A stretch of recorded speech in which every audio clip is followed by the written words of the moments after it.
If you're inspo tanks, and make no mistake, you've come to the right place. Just give to Neil the time to straight up blow your mind with a new show of drawing a blank. Sometimes we must suffer for the things we love most. For those unaware, the StarClan Battles team, including myself, are currently hard at work creating the first episode of Clouded Moon, our Warrior Cats OC story. Animation is coming along quite smoothly, and we've even started some of the early work on episode 2.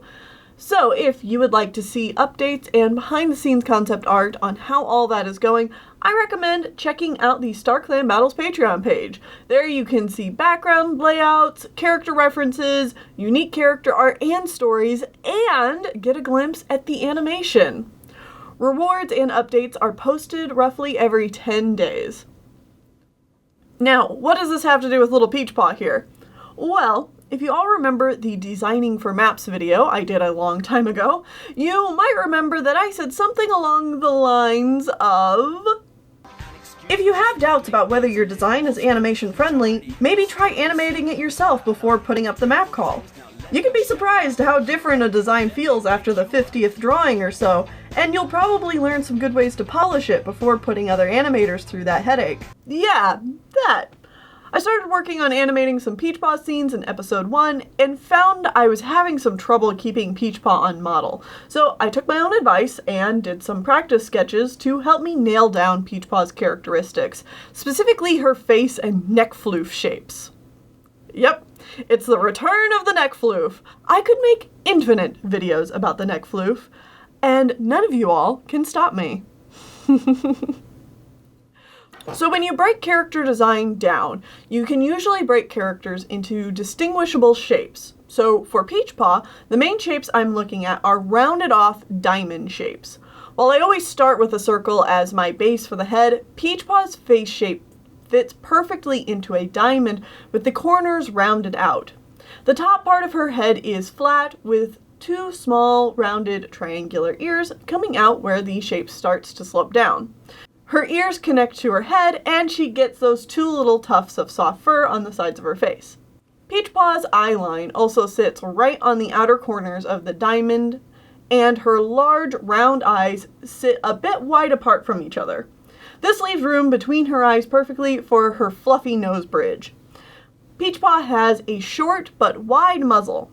This is so that Peachpaw's expressions are mostly communicated with her larger features, like her eyes and her mouth, while her smaller facial features, like her ears and her eyebrows, just accent her feelings a little bit and add some interesting variety to her design. In character designs, it's often good to get a variety of shapes that are both large and small, because that helps make the face feel human. You know, it gives some interesting contrast to look at visually. If you've got a character with big eyes and a small nose, it can make them look cute. If you have a character with small eyes and a large nose, you know, like that communicates something else, it adds some interesting varied design.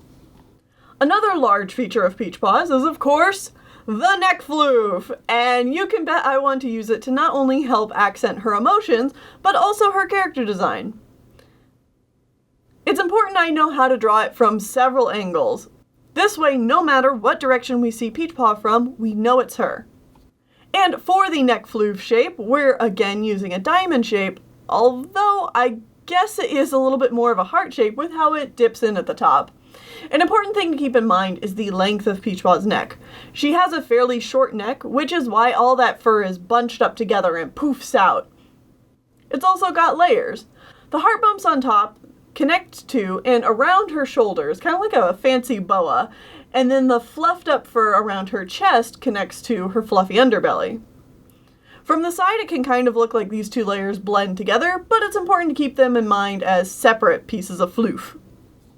I know I did something very similar to this in concept with my Peachpaw animation video, trying to get Peachpaw's design just right, but it really does go to show just how much difference practice makes.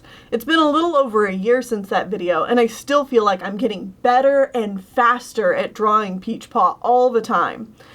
Peachpaw is a bit of a deceptively tricky design, and with all the fur, it's a lot to keep in mind, so it's a good thing to still get the extra practice in. What I'm really happy with, though, is my sketches of Peachpaw perking up her head and the FLOOF following behind. I'm really looking forward to animating these kinds of movements in the future, and this will be handy to come back to. And that'll do it! Lots and lots of Peachies!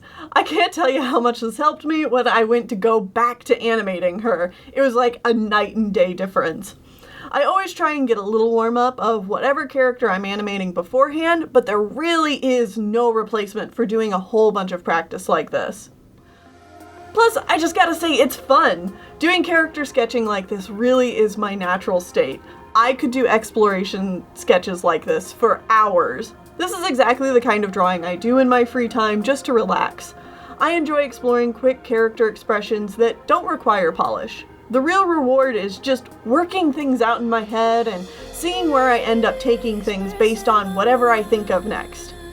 I hope you guys enjoyed this as well and can use this for your own drawing. Have a great week, everyone, and stay inspired.